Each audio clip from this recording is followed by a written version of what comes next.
اللهم صل على سيدنا محمد وعلى آل سيدنا محمد كما صليت على إبراهيم وعلى آل إبراهيم إنك حميد مجيد.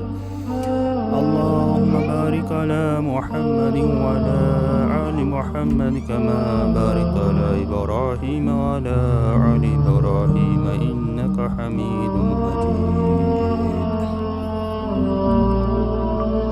انسان کے پاس جتنے بھی سرمایے ہیں، چاہے وہ پیسہ ہے، چاہے وہ پراپرٹیاں ہیں، چاہے وہ کاروبار ہے، چاہے کچھ اور ہے، ان میں سب سے زیادہ قیمتی سرمایہ وہ انسان کے اوقات ہیں۔ انسان کی زندگی بہت قیمتی ہے، اس کا ایک ایک لمحہ بہت قیمتی ہے، اور اس کی قیمت کا اندازہ انسان کو مرنے کے بعد ہوگا۔ جب انسان دنیا سے جائے گا اور اپنے ہی زمانے کے، اپنے ہی جیسے لوگوں کے بلند درجات دیکھے گا، ان کی عزت اور شان شوکت دیکھے گا، تو اس دن انسان افسوس کرے گا کہ ہائے کاش میں بھی اپنی زندگی کے لمحات کو صحیح گزار لیتا تو آج مجھے بھی اللہ تعالیٰ کے ہاں یہ عزت نصیب ہوتی۔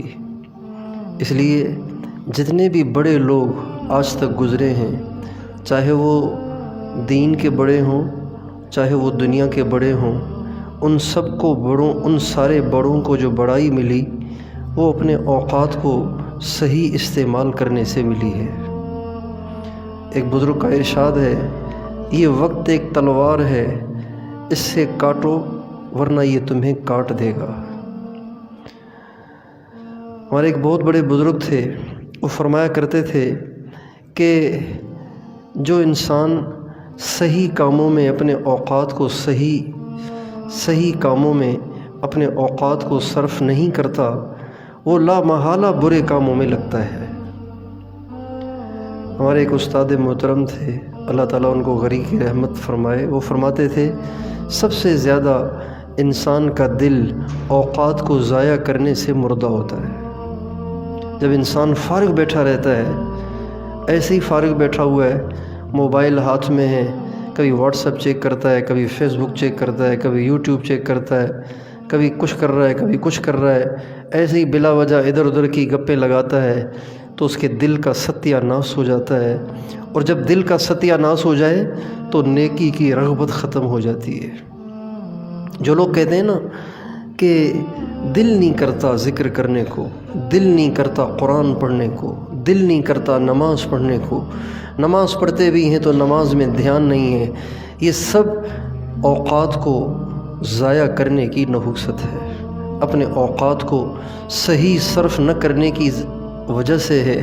جب انسان اپنا ایک شیڈول بنا لیتا ہے، ایک نظام الاوقات بنا لیتا ہے، ایک عمل سے دوسرے عمل میں، دوسرے سے تیسرے میں، تیسرے سے چوتھے میں منتقل ہوتا رہتا ہے، تو کبھی بھی شیطان کو اس کو ورغلانے اور اس سے گناہ کرانے اور اس کو برائیوں میں لگانے کی جرت نہیں ہوتی۔ ہمارے ایک بزرگ گزرے، وہ فرمایا کرتے تھے ساری دنیا سے برائیاں ختم ہو سکتی ہیں اگر لوگ اپنے فارغ اوقات کو صحیح گزارنا شروع کر دیں۔ ایک آدمی غریب ہے، بیوی بچے ہیں، کمائے گا نہیں تو کھائے گا کہاں سے؟